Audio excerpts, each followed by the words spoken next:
for joining us today. My name is Mademoiselle Lynna. Myself and my co-host, Mambo Tonya and the Black Bonnet Witch, also known as Shishi, can be found online at www.conjurecrew.com. We have decided to take today and next Sunday off for the holidays. But we don't want you guys to go without because we know that you really enjoy our show and we would really hate to disappoint. Therefore, we are doing a rebroadcast of the amazing Mama Starr Casas. So this week we're going to do the rebroadcast of Part 1, and next week we'll do the rebroadcast of Part 2. So I hope you all enjoy. I do have a couple of announcements, but I'll wait till about halfway through the video and then kind of like do a pop-up commercial thing. So just hold on for that because I think you're really going to like it. Anyway, sit back, grab a cup of coffee or your tea, and enjoy.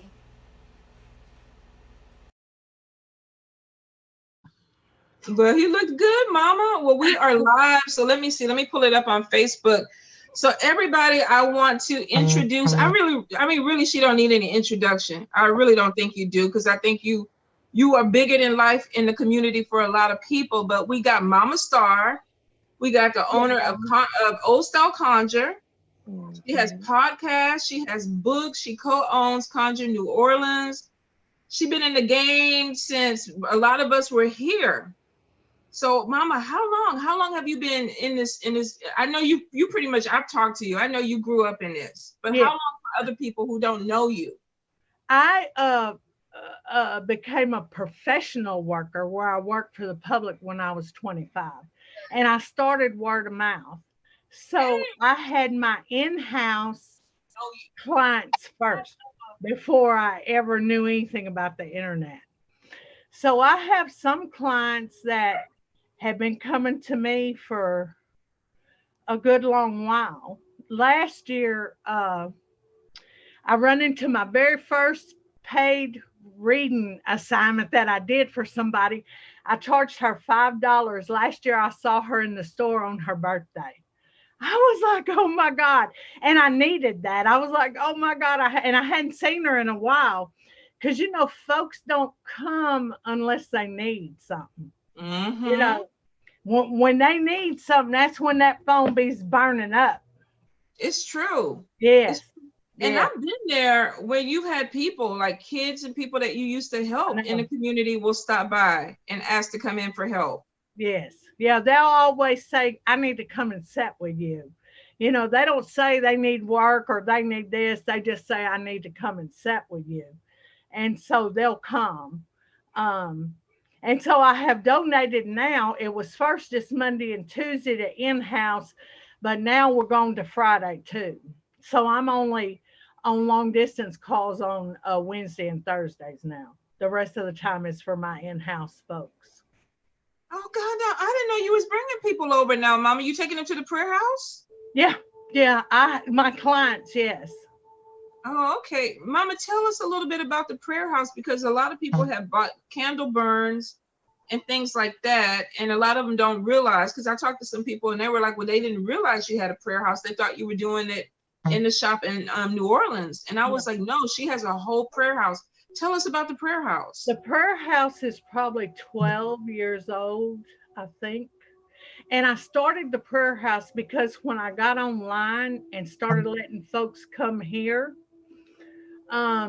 things just started happening because I was reading in my house, or on the breezeway, and I noticed a difference in the feel. And so then I told Chuck I wanted somewhere to bring my clients to, but also to do my work instead of working for folks inside my house. And so my brother built a prayer house for me. It's actually been built twice because a storm knocked it down, knocked it off its blocks. And then when they were trying to lift it up, it fell over and fell on the ground again. So yeah, the prayer house is where I do my cleansings. My altars are out there. I have a couple of altars in my house, my personal and family altars. Um, but that's where I do my work. I teach my classes here. Mm-hmm. And I found a new spot, sister, where we can have classes, and it's a big space, nice space. Yeah, where they And had the Winnie, and Winnie, reception today. Yes, where they had the reception today. I'm excited. I'm Yes, excited. Okay, so a lot of people don't know that you do classes, that you yes, offer classes there. I do. And then you also have your online classes too, right, Mama? Yes, yes, I do. So tell us about the online classes for people who may be long distance that aren't close to get in with you. How do they connect with the online classes? Well, I've started with the Zoom. Zoom is new to me, but I started doing one-on-one with Zoom, and then I've done one with a bunch, and then I set one up for Maurice, and he did one. So I like Zoom because you can look at the people and you can get a feel, you Mm-hmm. know. Um, and I'm going to start doing more classes. I'm just trying to get everything settled down over here. Um, my brother just moved out, so I've got stuff going on over here, trying to get my house together and myself together. And then Yeah. I want to set up a whole set of classes. I've been working on it, in my head. I've just not told anybody. Well, everybody's going to know now, but I just We, hadn't said anything about it. well, that's the life of a worker. You don't talk about it until you have it put down.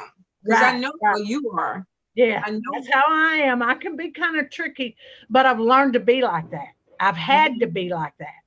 And I hate it because when I have good news, I really want to share it, but you just can't share your good news with everybody. They'd be dropping salt and shit, and it's too much. It's just too much. So I just tell a select few. I have my Yeah. folks that I tell that know, what I'm doing, what's going on. Now, I had a couple of people that were interested in mentoring under you or becoming your god kids. Now, I don't know what the criteria is. Tell them how, if you are you taking in new students right now? In order to hook up with me like that, I got to know you. I Mhm. won't just take anybody, and I'm not teaching just anybody. Not like my hands-on students get, like they come and sit here with me. I got to Mhm. know you. We have to interact. I have to know what type of person you are, you know. I agree. And I hate to be like that, but for me, this is my life. And I'm not going to just put it out there for it to be drug here and there and mixed and moxed and this done and that done to it. I'm not going to do that. No, I don't So, blame you. I'm yeah, the I'm same way. open, but I got to get to know you. Okay. I'm trying to see if I can find a question because I could talk. I miss you. I miss you. I can I talk to miss you you all too. night. Yeah. Oh, come here, Chuck. Chucky, come over here. Oh my God, Mr. Hey, Geronimo. is that Tonya? Bend. You got to come closer. Bend down. Mr. Geronimo. Zorro, look at that. Oh, mama. This is Sherwin. This is my first time seeing your husband. This is Mr. my first time Geronimo seeing is your cool, y'all. He is so cool and laid back. That's Antonio Banderas. You ready for us to take over your kitchen, Mr. Geronimo? Yep, we're gonna do some canning. What? Yep, I'm ready. Oh, Yeah. He was kind of like, what? Wait a minute. Yeah. He thought we said candy. I say no, cannon. He goes, oh, cannon. He should be used to it because sometimes when I go over to make dolls and he comes home, we got moss everywhere. We got doll heads. We got everything. He's so good. He really is. What is it like though, Mama, when because I know traveling back and forth to New Orleans, trying to take care of your family, how do you balance that? Oh, Lord, I don't know. Mm. Really, I couldn't do it without him because he He's, you know, and I'm not gonna lie. I'm not gonna even try to lie about this. When I first started like working with the public, you know, having people come to our house and me reading for him, I mean reading for them, he never really said anything, and he has never ever told me that I can't have nobody here. I can have anybody here I want to have here, or however many I want to have. But he got to feeling, he was feeling some kind of way. I think that he thought that his honeypot was, you know, trying to get away from him and go somewhere, you know, travel off and go somewhere else and do something. But then once we worked that out, if I didn't have him to support me, I don't know what I would do, you know. He's so much more than just my husband of 40 years. Like he's my best friend. He knows my weaknesses. He knows my strong points. He knows when I don't need for him to say anything. He just knows what to do because he knows me that well. You know, when me and Pop, Maurice, opened the store in New Orleans, uh, Maurice come here. And we sit down at everything happens at my kitchen table, y'all. Everything. Big decisions, little decisions, everything happens at this kitchen table. And we sat down with him, you know, and we talked to him. And he was like, hey, whatever she wants to do. You don't find many men like that, you It's know, true. that want to see their wife prosper in her own game. You know, what I do ain't what he does, you know, but his mother, on the other hand, you know, and he told me one time, if I would have known that you was like my mama, I would have never married you. I was like, what? What the hell are you talking about? Your mama is fabulous. My mother-in-law was terrific, y'all. You couldn't ask for a better mother-in-law, you know, but she had her ways. You know, if we were over there, she prayed over us every night, just like my mama did. She reminded me so much of my own mama. We would go get in the bed, she'd come in there and say prayers over us, you know, and he'd be like, mama, don't, but yet he'd let my mama pray over him. I was like, oh, you're making me jealous, making me feel some kind of way, you know. But no, he is my rock. He really is. He just knows me and understands me. No, I can crazy, I can be, Tonya. Look. I hear him. Oh my God. He already talking noise in the background. I have to say, I mean, he is patient. He reminds me when I met Yvette Wyatt and her husband at the Denver show. I mean, he was literally building stuff, fixing stuff, moving stuff around. And you like to see couples that come together like that. Yes. Because sometimes this community can be really heavy. Yeah. Especially for a worker. And then I have a partner who's willing to come in and support that. And like I say, I've been over there where we've had moss all over the kitchen. And he's walked in like nothing. He just walk in and look and speak and he's gone. He's gonna go get in his chair. Exactly. So I mean, you're blessed. I will say that. I am very blessed. You know what, Daniel? Oh, look, he's gonna talk. Get over here.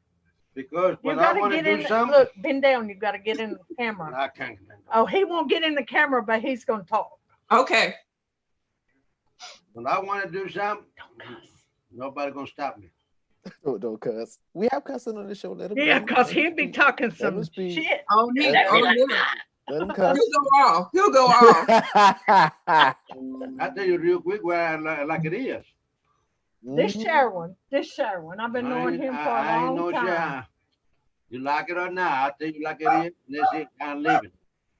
I can't believe he's on the live with me. I know. I can't either. I'm loving it though. Goddamn shine, you got to move. I got to go. Don't push him away, Mama. I can't leave you on the live. Oh my God. Where are you going?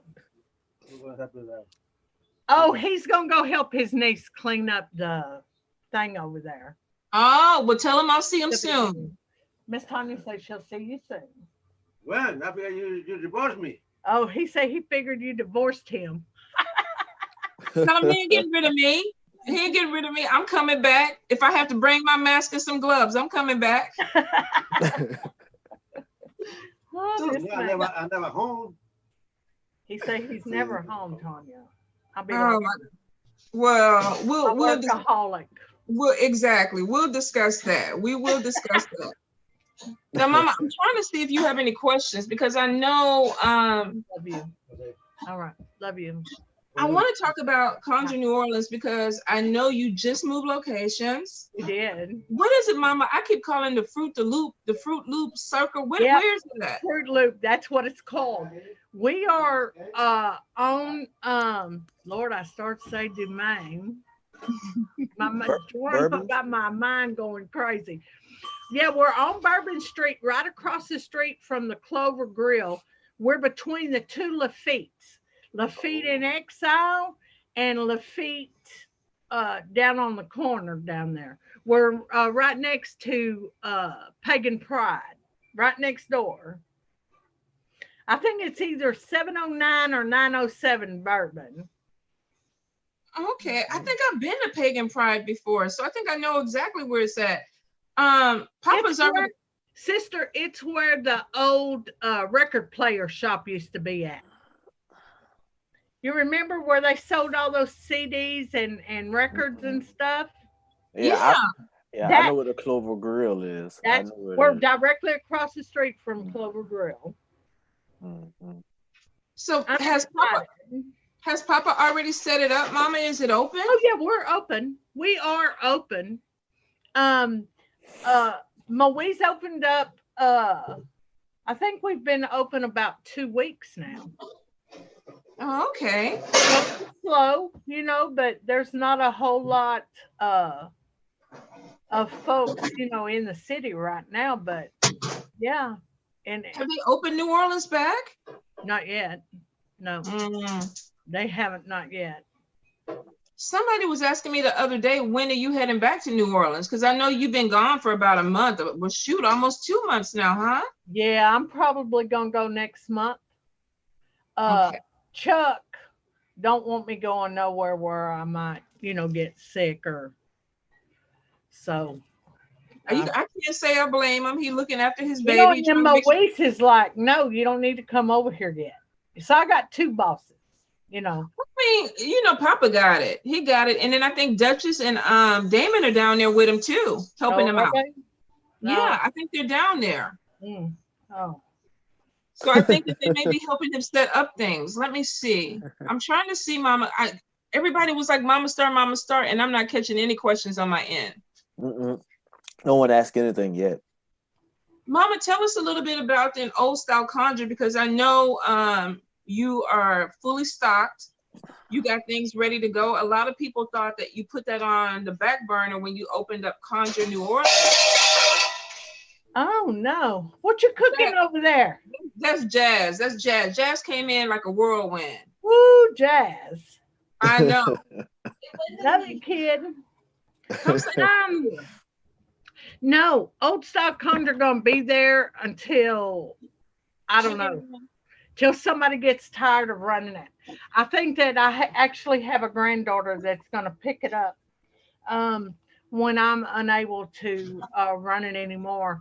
But no, I still have my products, still got my website, still sell my books.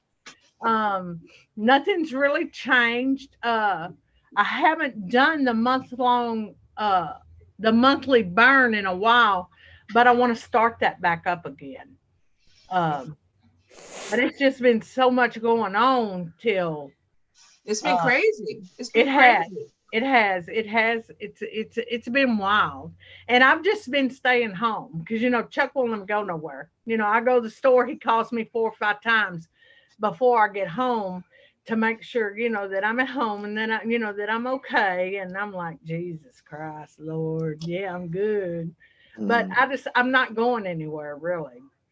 Well, he's like that even without a pandemic. He keep up with you. And he's worse. He's worse, sister, with all this going on, But I love it. I'm glad he's like that.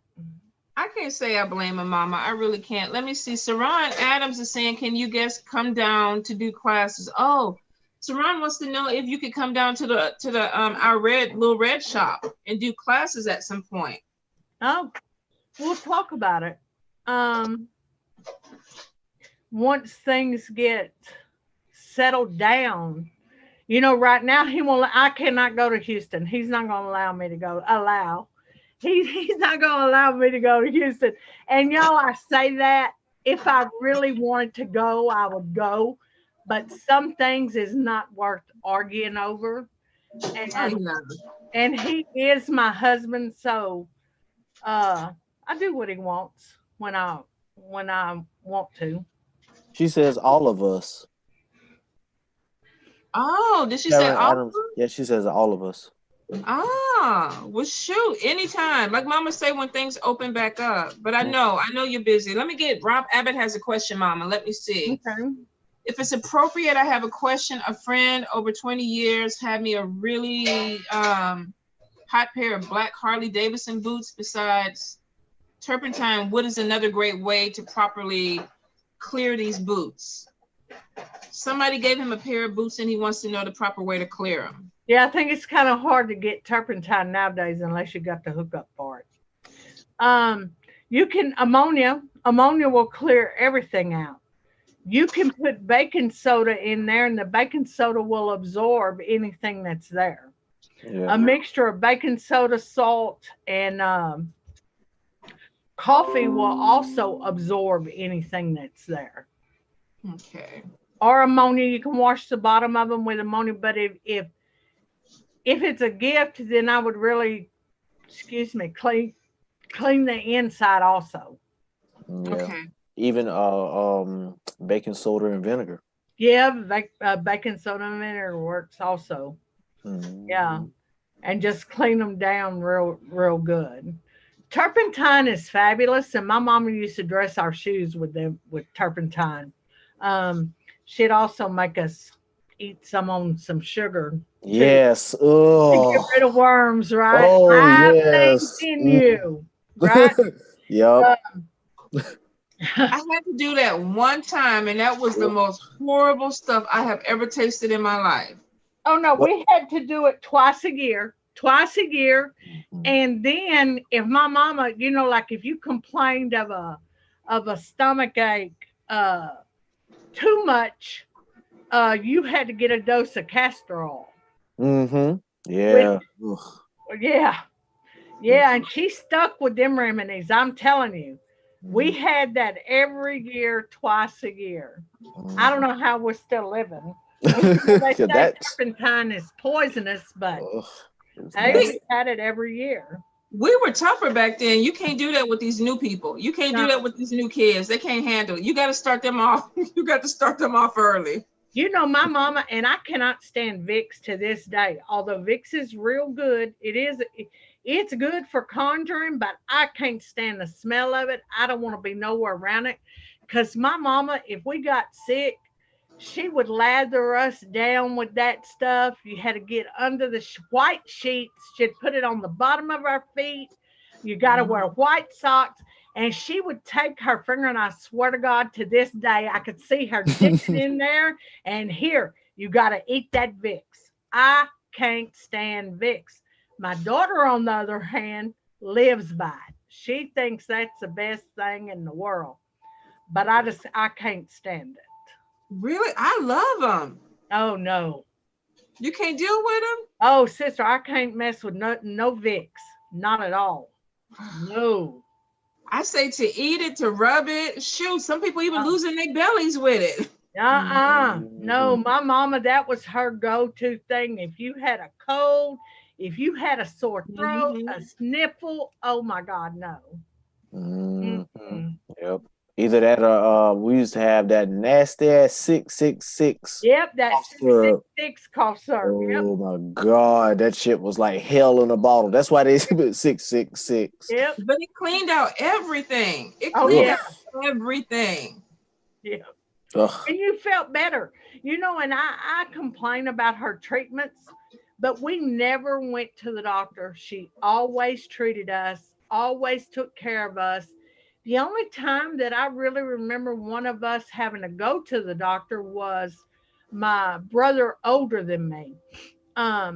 He was doing the barbecue pit and he had on this nylon shirt, you know, those silky shirts, and the wind blew and his shirt caught on fire. So Mama put the fire out, and I remember her, because she wasn't driving at that time, called a taxi and took him to the hospital, to the emergency room. Oh, because he was burned. Yeah, yeah. But any other time she'd have put silver dye or something else on there, but I think it scared her so bad, you know. And y'all, my mama was the type of woman, she taught her own self to drive. My daddy wouldn't teach her how to drive. So when my little brother that was living with me was probably 2 years old, and my little sister was a year old, she loaded them up in the car, and in a 62 something, I don't remember what it was, but I know it was like a 62 something. Probably and was a she Chevy. Taught her own self to drive. Yep, worked that clutch and everything. She said she wasn't going to be held down. He was going to hold her down for so long. Yeah, yeah. And she learned how to drive, and I was like, oh my God, you know, who does that? Who does that? But my mother did. Yeah, yeah.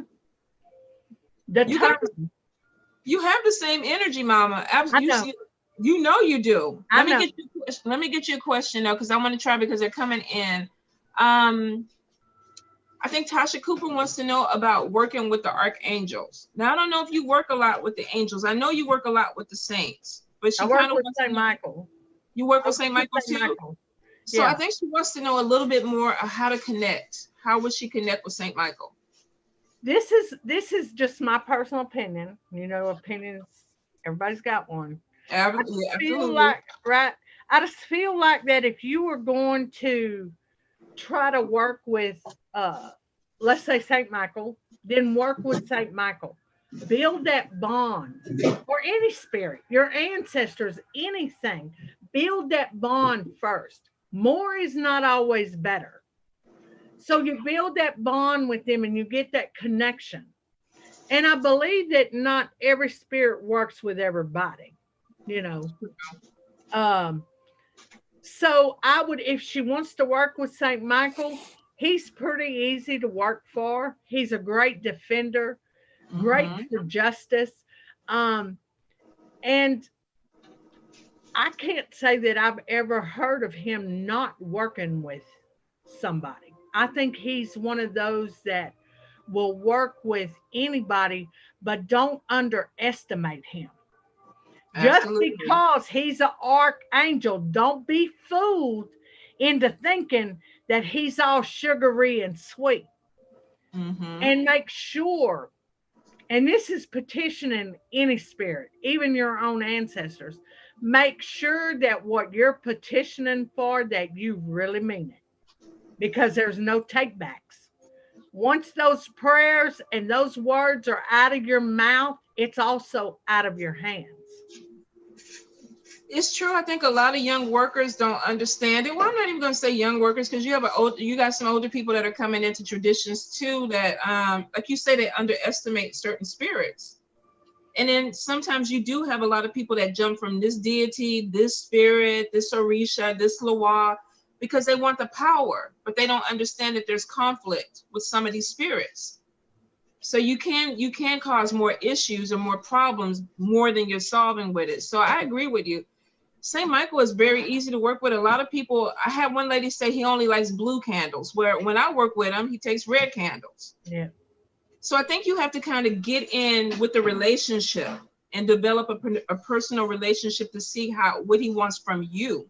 And he's going to tell you, he will show you, you know, and he'll give a sign, you know. And I'm going to say this, and simply because I had a in-house client that brought this up last week, you might not want to mix and mix certain saints and angels and ancestors and things like that, because they might not all go together.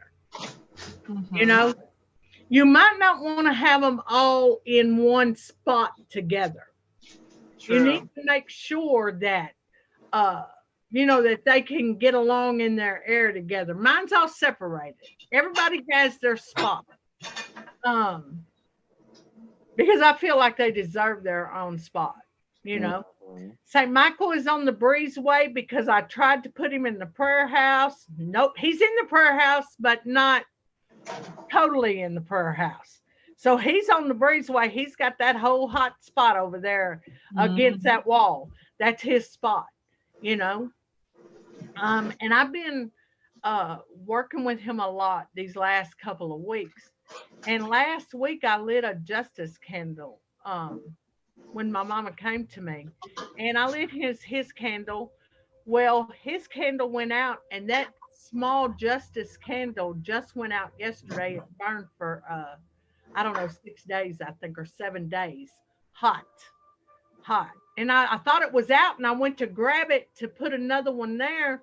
No, that thing was still going, and I was like, "Oh my God, this candle lasts a long time." It was still working. Are you Yes, working on the situation with what's going on in the world with the justice with the police and everything, Mama? yeah, yeah. And Yeah. I'm working with Saint Michael on some of it, and then with the prophet Elijah. You know, that's my man. I Mhm. know that's You your know, man. I yeah, know it. that's my man. He sets Mhm. everything right, one way or another. Mhm. You know, Let me get you a question, Mama. Oh, Aaron in Omaha wants to know, are you coming there in July? no, no. I already told Nikki I'm not. Um, my kids don't want me on the road. With all this unrest, I don't think it's a good idea to be on the road. And Chuck would have a fit if I even said I was going somewhere off like that. Yeah, I can understand that, especially right now. Mama, what is the best defense if you have somebody who's working graveyard work against you? Your own ancestors. Okay.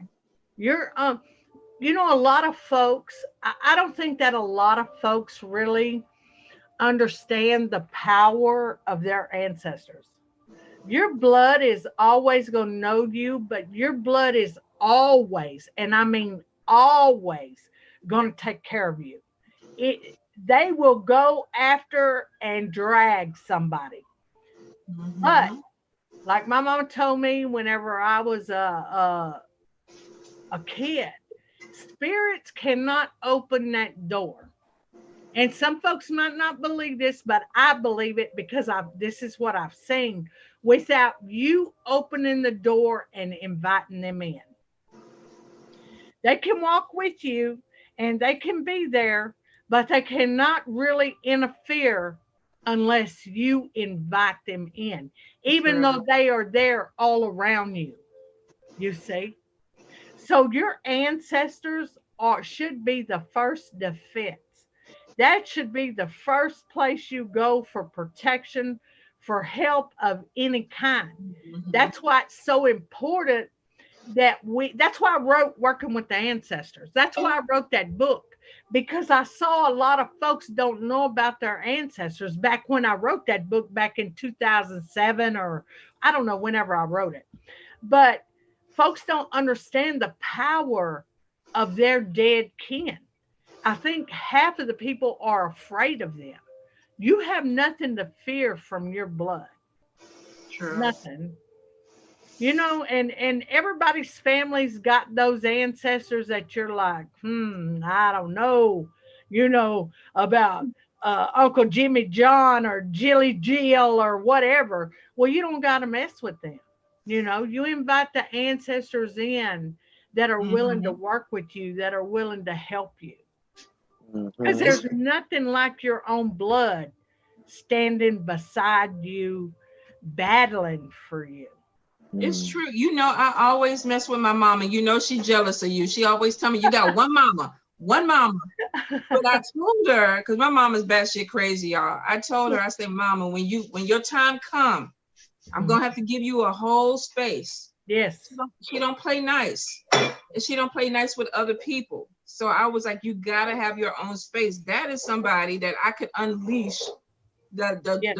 the hounds of hell would follow her because that's just the way she is. That's her energy.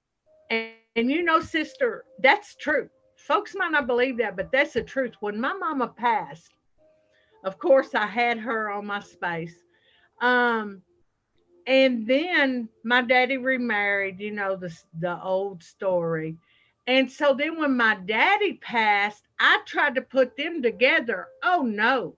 I had to separate them for a year or more. I put my mama in my office by herself because she just wouldn't, her picture would fall over, you know, or the candle would bust, or just crazy stuff going on that altar. So I moved her.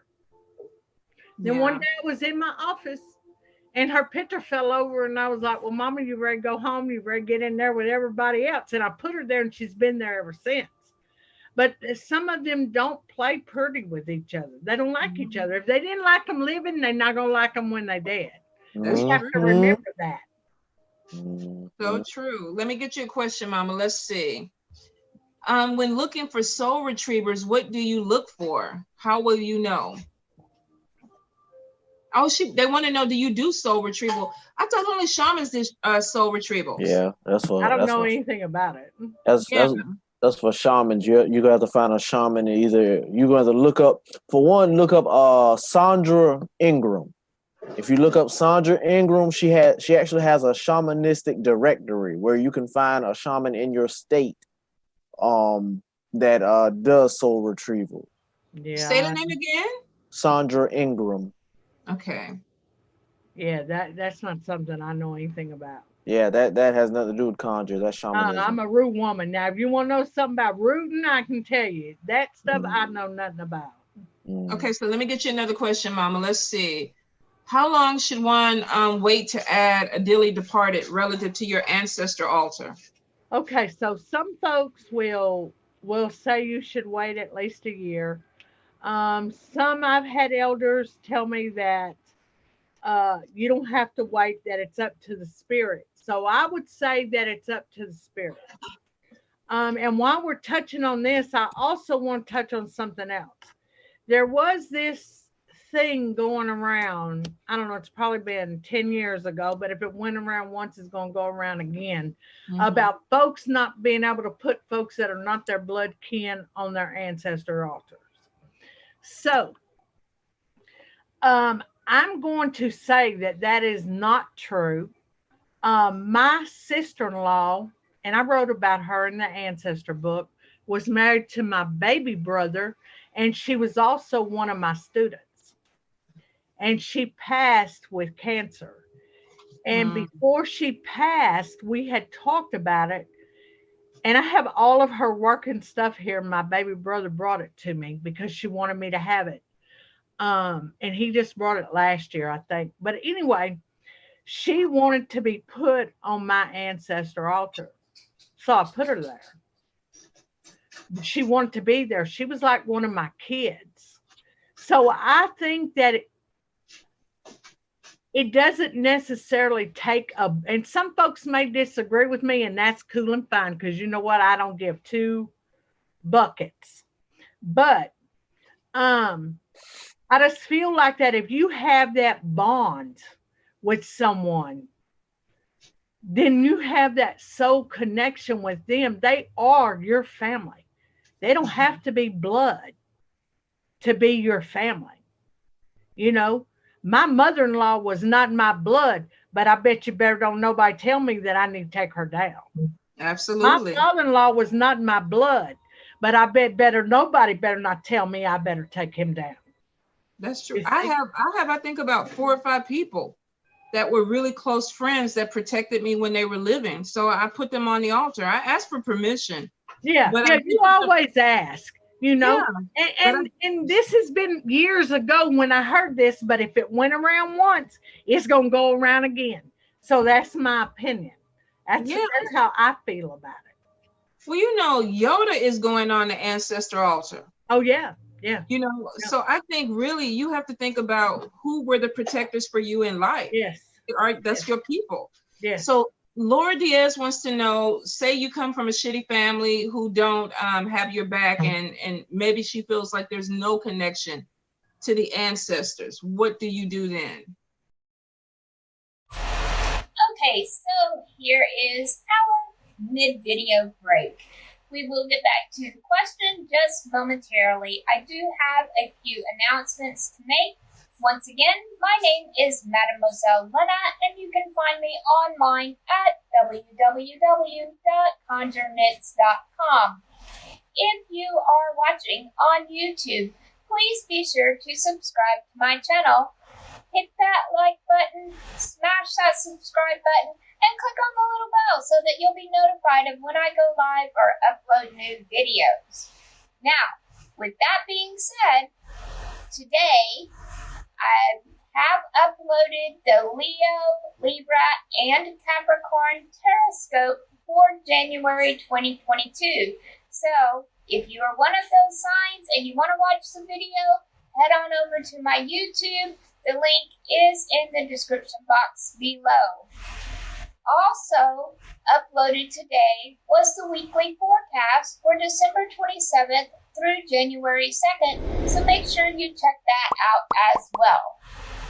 Now, I have recently come upon Geomancy, and I am really loving this divination system, and I'm actually really good at it too. But I do feel like I need some more practice, so I am running a special, one question for $5. All you gotta do is go over to www.conjureknits.com, click on the link at the top of the page that says Love Donation, donate $5, and type your question into the notes section. I will deliver your reading via unlisted video, along with the worksheet like you see here in the picture. It will all be filled out with all of your information, and you will receive a copy of that as well. All right, guys. Well, Laura asked a question, so let's get on back over and hear the answer. To the ancestors, what do you do then? If you are not close to your immediate family, we all have ancestors that are there just waiting for us to open the door. And so once again, just a glass of water, just a little candle, and some prayers, and you just say, I call on my ancestors known and unknown. We have thousands of ancestors that we don't know, but they know us through our bloodline, you see? And you just call on them and say, those who are willing to work with me, to stand with me, to protect me, and invite them to come, you know? Yeah, I agree. I always do the same thing because people don't realize that you will have some family that will not work with you. You will have some ancestors that will not work for you. The ones that don't gravitate towards the voodoo, they don't come through because they don't connect with it. Yeah. So you give them the option. If they want to come through and help you, then they can come through and help you. And the ones that don't, then they can go on about their business. So it's in a respectful way. Yes. I think a lot of people get really confused that you have to work with everybody. And some people have ancestors who are rapists, pedophiles, abusers. No. That will not come through in a positive way for you. So the ones that, like Mama said, the ones that are willing to come through, work with them. You know, my brother, my oldest brother, who I love dearly, was my best friend forever, was a Marine. I would never, ever have him on my ancestor altar, and I would never, ever petition him to protect me or to do anything because he would go to the extreme. You see, the folks believe that you can work with soldiers and stuff and it's okay because they know to follow orders. Yeah, well, that ain't always true, you see. So we all have ancestors that we wouldn't work with. It's not that I don't love my brother. I light him a candle, give him a glass of water, and say my prayers for him every time I'm at the ancestor altar. I simply have a separate space. Okay. Because I don't care what people say. I watched my brother turn into something that was so different once he came back from war, you know? And so, no, yeah, would he defend me? Oh, yes, he would go way too far, way too far.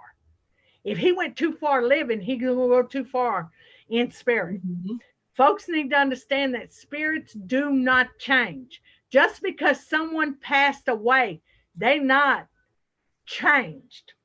They might even be stronger in personality than they were in real life. And folks need to understand that, you know. And I think a lot of folks don't. It's true. I think too, with working with military, like you say, you have to kind of account for mental illness if they have problems, because I've seen a lot of people do work where it doesn't come out right because the spirit had some type of problems that didn't correct itself when they transitioned. And you know, folks need to understand too, sister, that, and I think a lot of folks don't understand this. When you do the work and you say your petitions and you do whatever you're going to do, once you finish that work is out of your hands. You have no more control over that work. There's no take backs. You can't say, I changed my mind and I didn't mean for it to go this way, or that's not what I wanted to happen. Baby cakes, I'm sorry for your luck. But once you give that work to spirit, it no longer belongs to you. They're going to do whatever they feel they need to do to achieve the goal and the petition that you prayed for.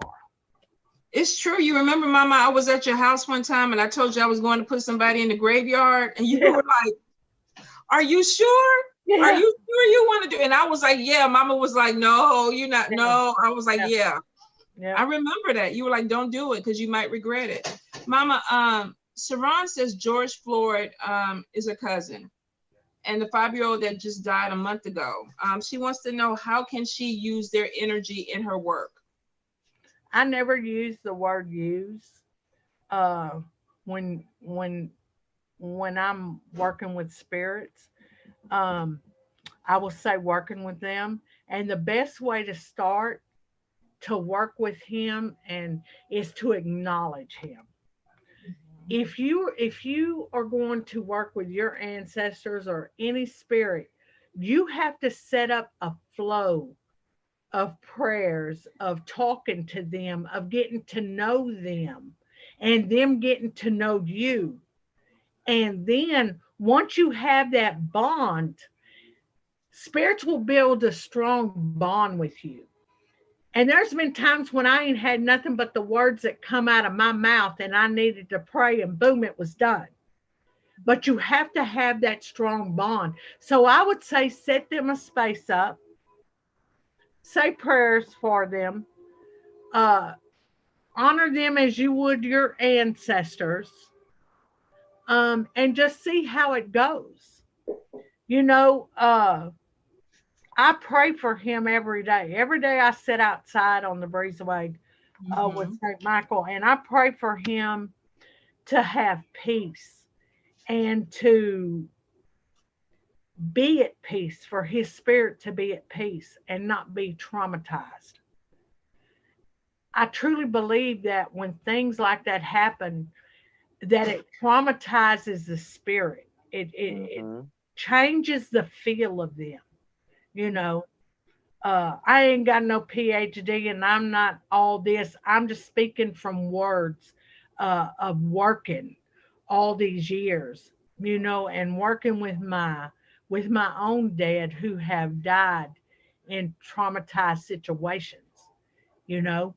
I think that the best way to reach him is first to show love and show true feelings, you know, and to honor him and just talk to him, you know, right, and get to know, open that communication. Okay, Mama. Rosemary wants to know, how long do you have to wait after a relative transitions to ask for protection? I personally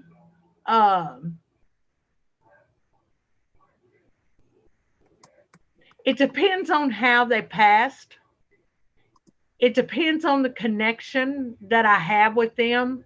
Like my mama,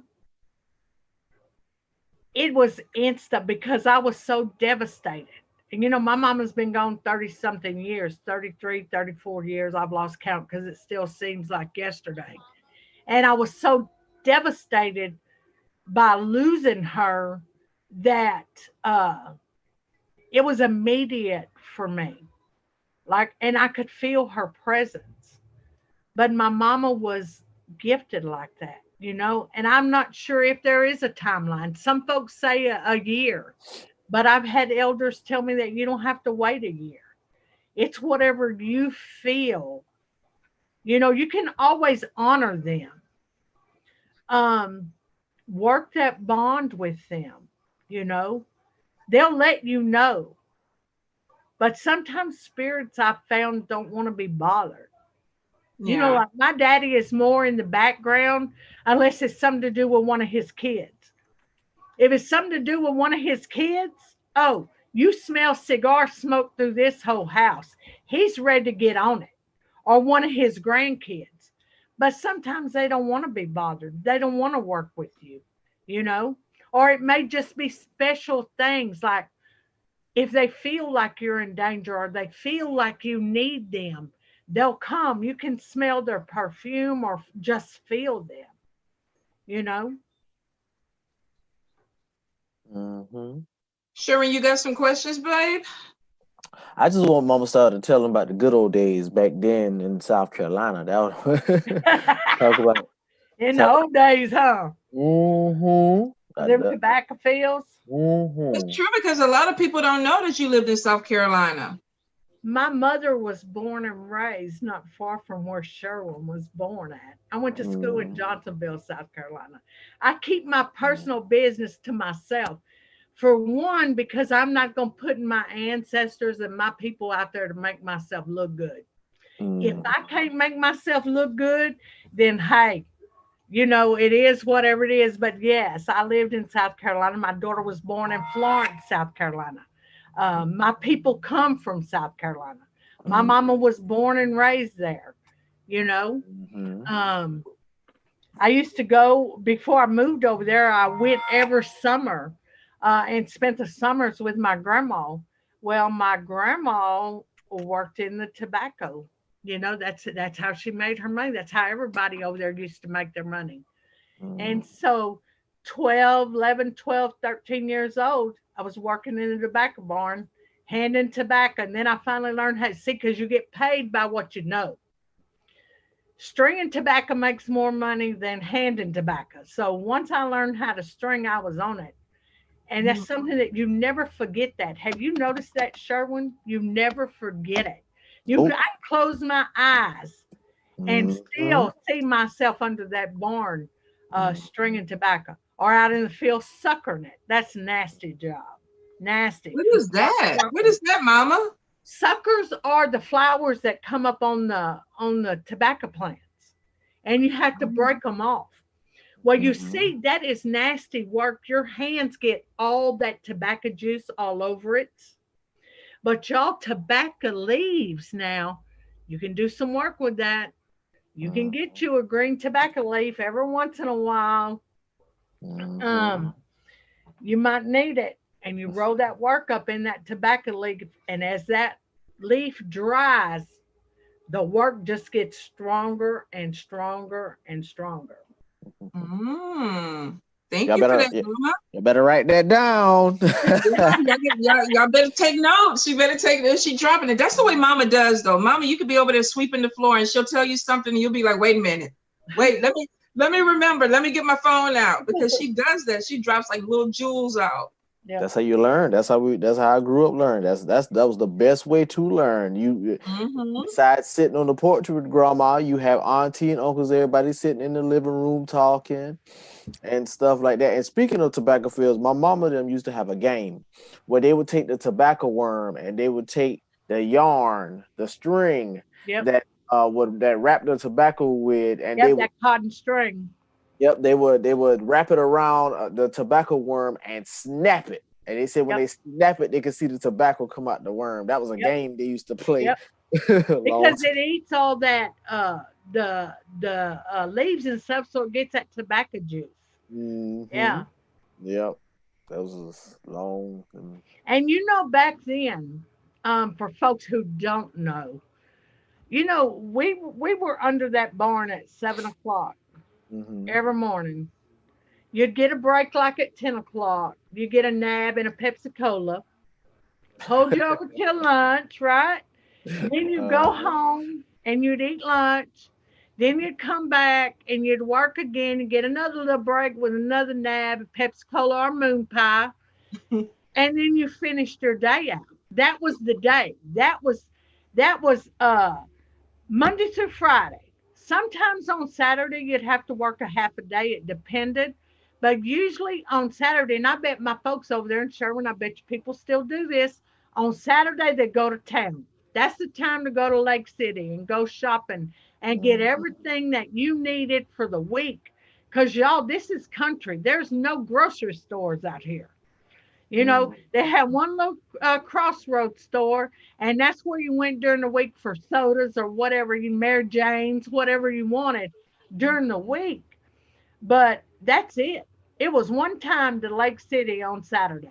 On Sundays, your behind was in church Sunday morning, Sunday night, and you was at home at lunchtime on Sunday having dinner with the family. That's how I grew up. Good old days. Yeah, good old days. Let me see, Mama. Jasmine wants to know, can a person's energy be so strong that it makes you sick? I believe that they can. Are we talking living people or spirits? She didn't say either or, but I feel both, to be honest. Yeah, but there's some people that I've been around that I couldn't be around. Even good energy? Sometimes good energy, it's overpowered. You know, it'll give you a headache, or it's just too strong. You know. And if you're around somebody with bad energy, then you're constantly battling, you know, putting your walls up to keep their BS out of your space, you know. I just think that too much energy is not good. If someone's putting off a lot of energy, then they're wasting their power, you know. It's better to be laid back and be cool and hold on to that power until you need it. That's what I think. Some people get caught up in the ego, though, and I think that's where they end up losing a lot of power. What does Candelo call it? The energy of ain't shitness. Yeah, the spirit of ain't shit. The spirit of ain't shitness. Yeah, you encountered it quite a bit. I guess I've never had a big ego. I think my mama made sure of that. Because I know some Leos be popping, you know, they can say all that and I know what I am and I know what I can do. So I guess it was her, you know, my mama was a Gemini, and I guess it was her growing up that kept me level. You know, she made sure that I knew who I was, what I can do, love myself, and that I had my own personal power, but I just never had to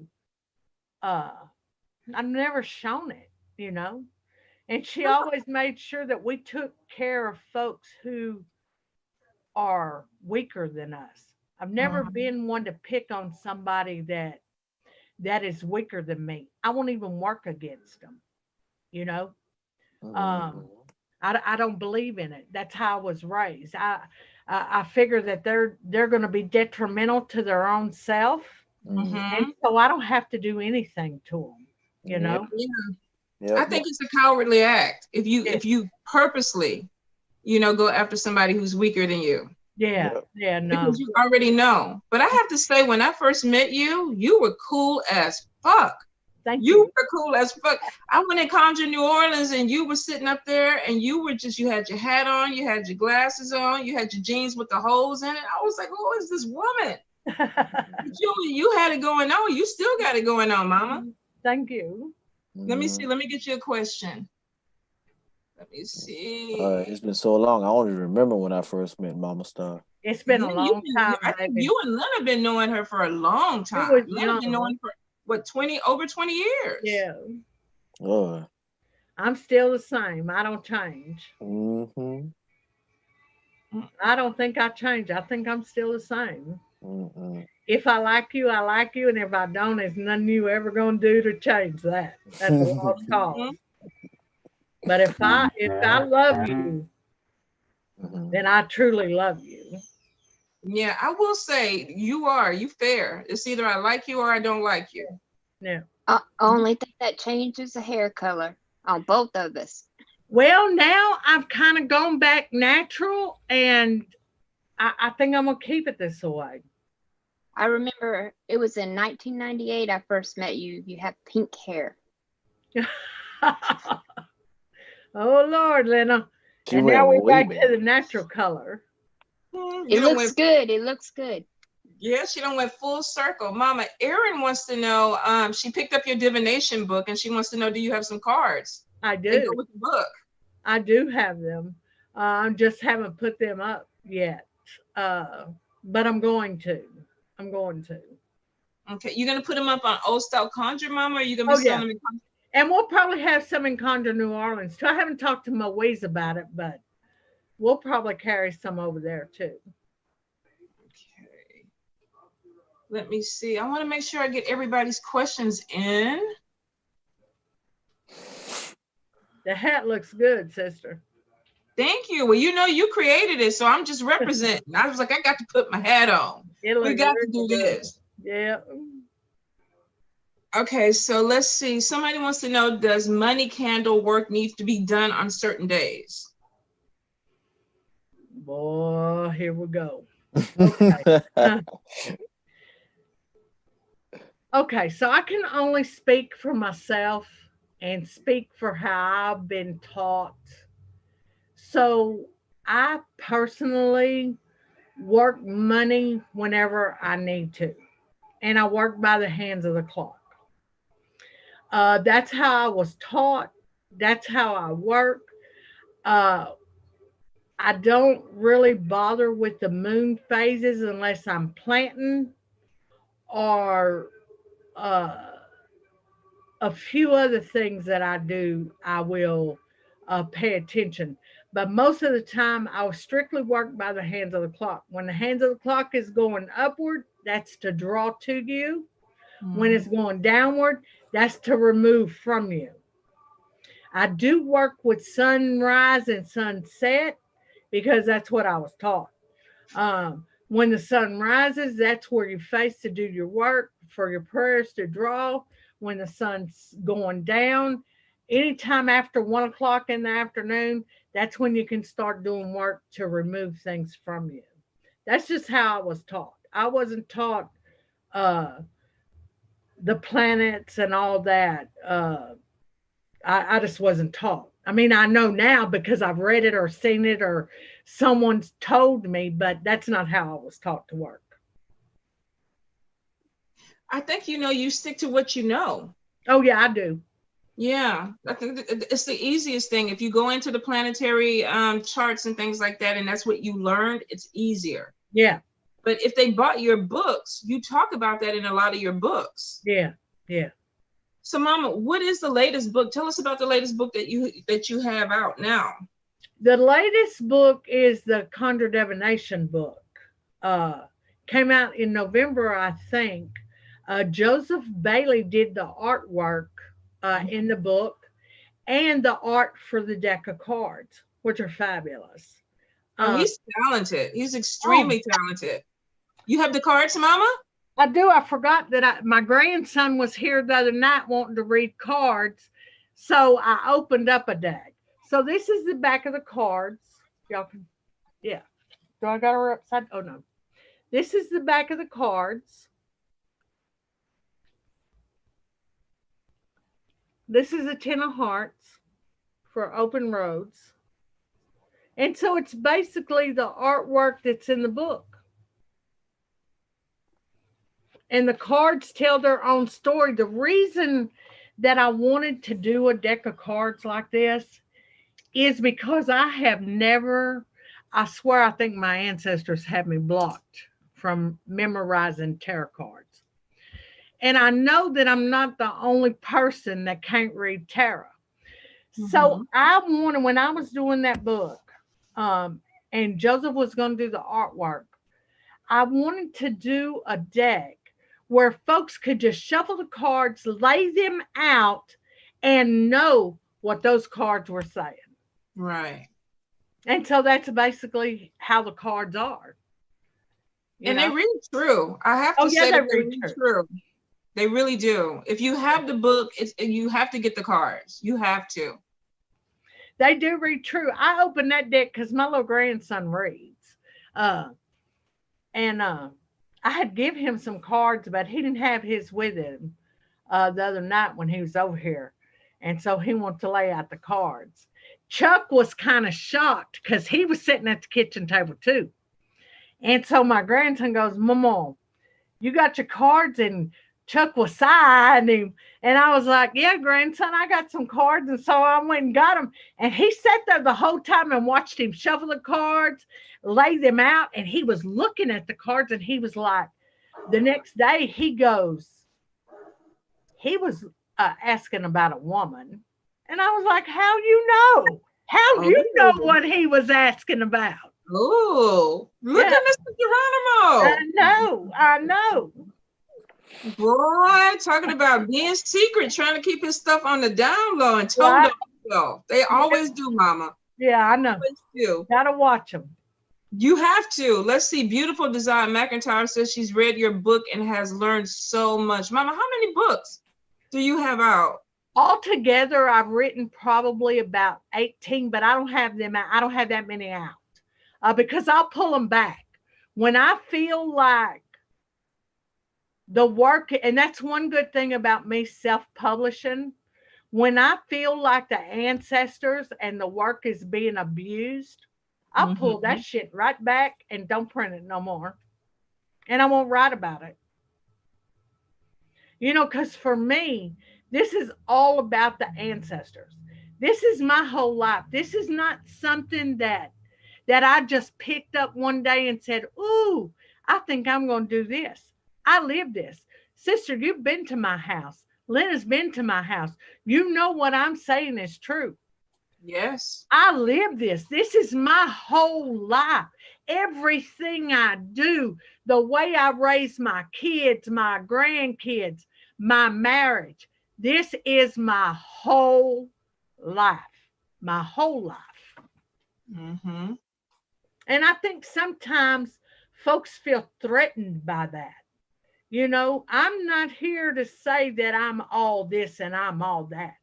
I'm just a damn woman that knows some stuff, that loves my ancestors as much as I love my life. And I will do whatever, and I mean whatever, I have to do to uplift them. And I don't give two flips who don't like it, who gets upset, who thinks I don't have the right to do it. I don't give a damn. I'm going to do what they couldn't do. I'm going to do it. And I'm going to do it with a big smile. There you go. I feel like we ought to end it right there. That was it. That was it. I think the thing about it is you're the real deal. And that's why people sometimes feel intimidated because you got a lot of internet. They shouldn't. I don't put myself out there like that. Yeah, but they know you're real, Mama. It's not the fake stuff. You got some watered down stuff out here. I stand back because I don't want to do that. And you know this. People that really know me know this is true. I just stand back.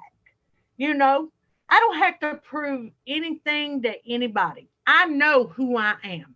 I know what I can do, and I know what the hell I can't do. You know? But if it wouldn't be for my ancestors, I would probably still be in my house just doing whatever,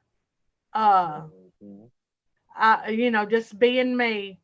But when you're talking about my blood and my mama, my mama never fit in.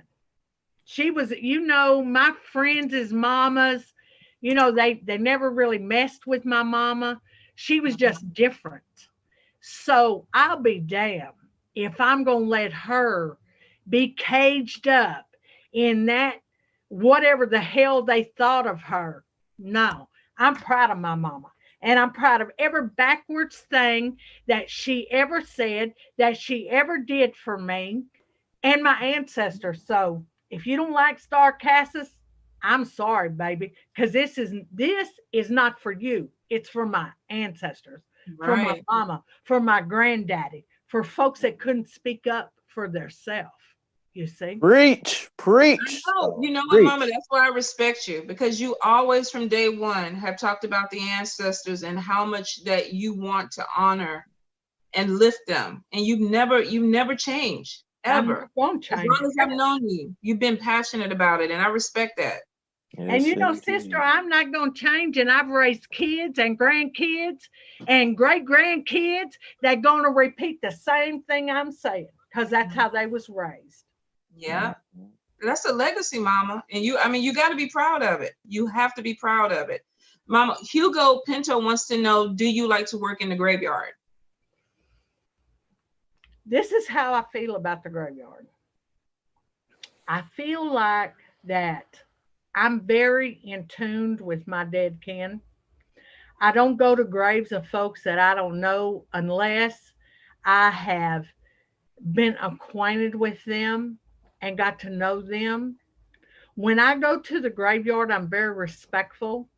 And the thing about working in the graveyard, I don't scare myself very often. Mm-hmm.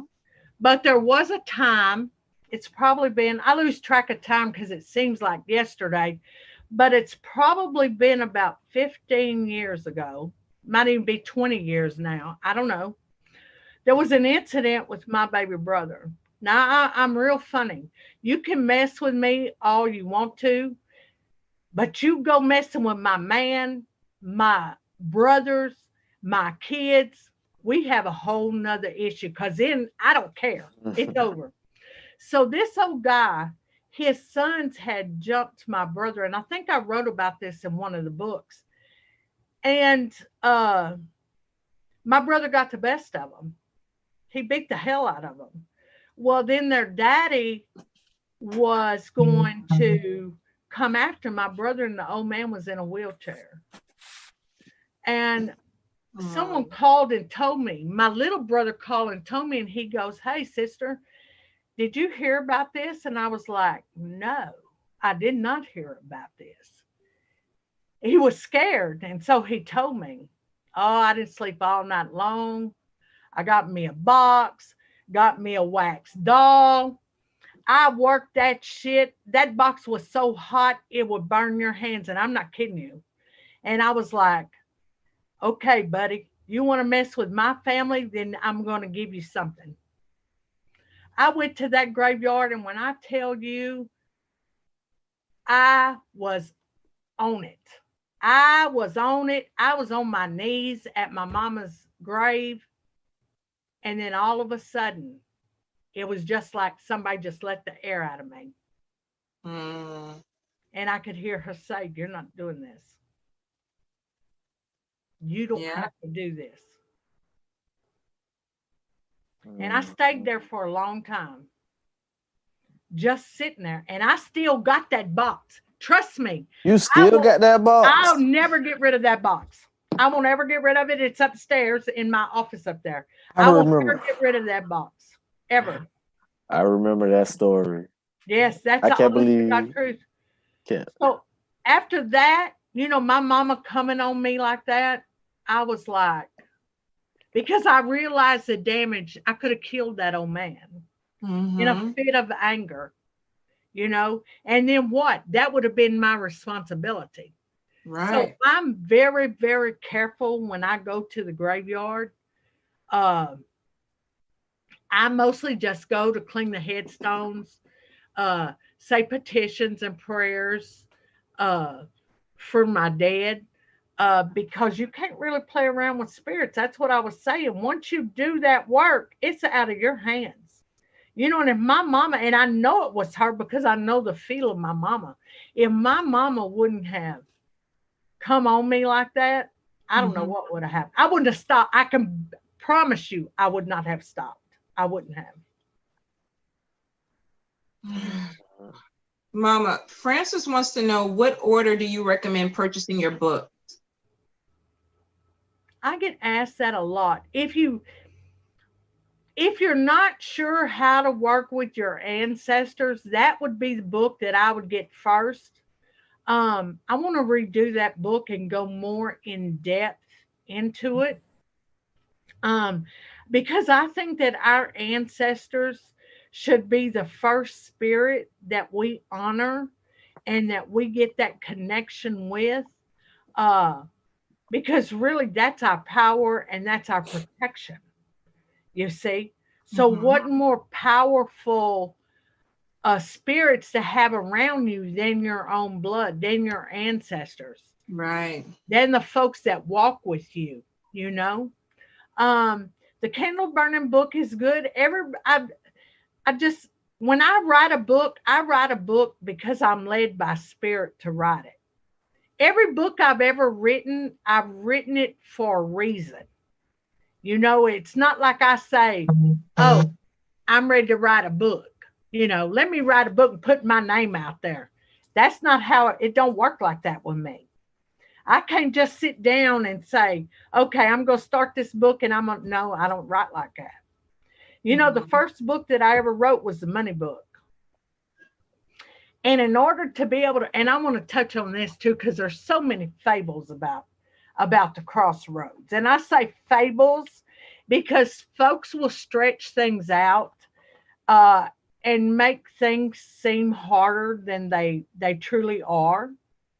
So when everybody knows I'm different. I don't speak perfect English. I'm kind of old fashioned. And so when I decided that I want to write a book, I said, you know, Lord, let me do this the right way. You know, I don't want to, I'm a Leo. Leos don't get laughed at. Leos don't get made fun of. You know, that's one thing I will tell you. Don't do it. Don't do it because it's not going to come out good for you. And so I got me this tablet and this piece of paper. I mean, my pen. And I went outside and told you know, we got the crossroads right there by my house.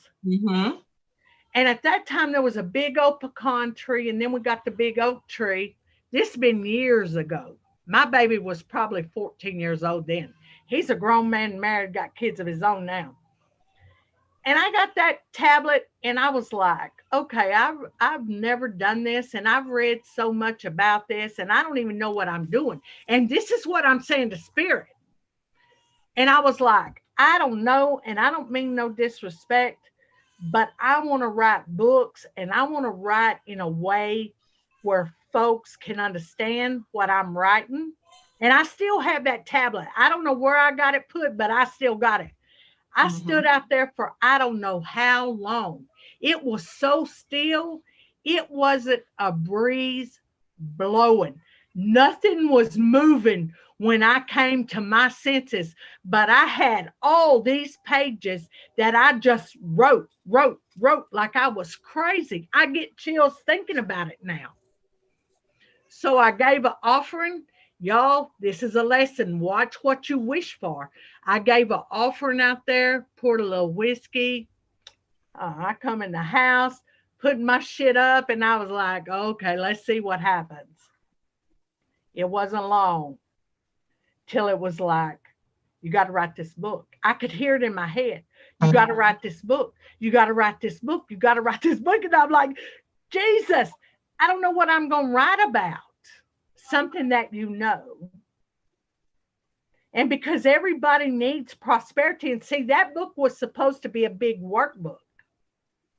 Most of the books that I wrote was supposed to be a big old workbook for folks to learn how to do this work. So yes, crossroads work does work. And yes, you need to watch what you ask for. And you don't have to do a whole lot of hocus pocus to get whatever it is that you need help with. You know, Mama, I don't want to. We got to do a part 2, Mama. No, we okay, got to. I'm ready to get. Whenever y'all ready. We got to do a part 2 because we coming.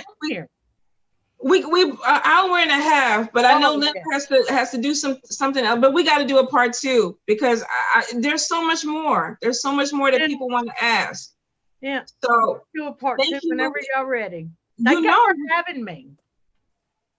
We're gonna have to hit you up next weekend. We might have to hit you up next weekend again, Mama. We got to do part 2. I won't be in the tequila next weekend. Well, no, let's do the tequila. Let's do margaritas. I'll make some over here. We'll toast. Okay. All right. Mama, what is the final word that you want to say before we sign off? What do you want to tell people?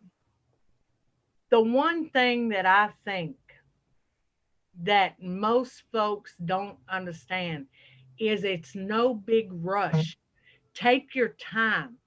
It's took me all these years to get where I'm at. You don't have to do everything at once. Take your time. Start with your ancestors. You know, start there. If you're not if you've never worked with spirits or you don't know what you're doing, start there. That is the place to start because they do have your best interest at heart. You know, just take it easy. You ain't got to do all this stuff at one time. You ain't got to be all this. You know, you can just be yourself and be true and honest to the spirits that you work with, you know, and take care of those ancestors because they have taken care of you. All right, Mama, thank you so much. You know, I love you. I love y'all. All right, love you too. Darwin. Love you too. Love you, sister. Love you, Lynna. All right, Mama, bye. Take care. Be safe. All right, bye, have a good night. Love y'all. Love you too. Bye-bye. Bye.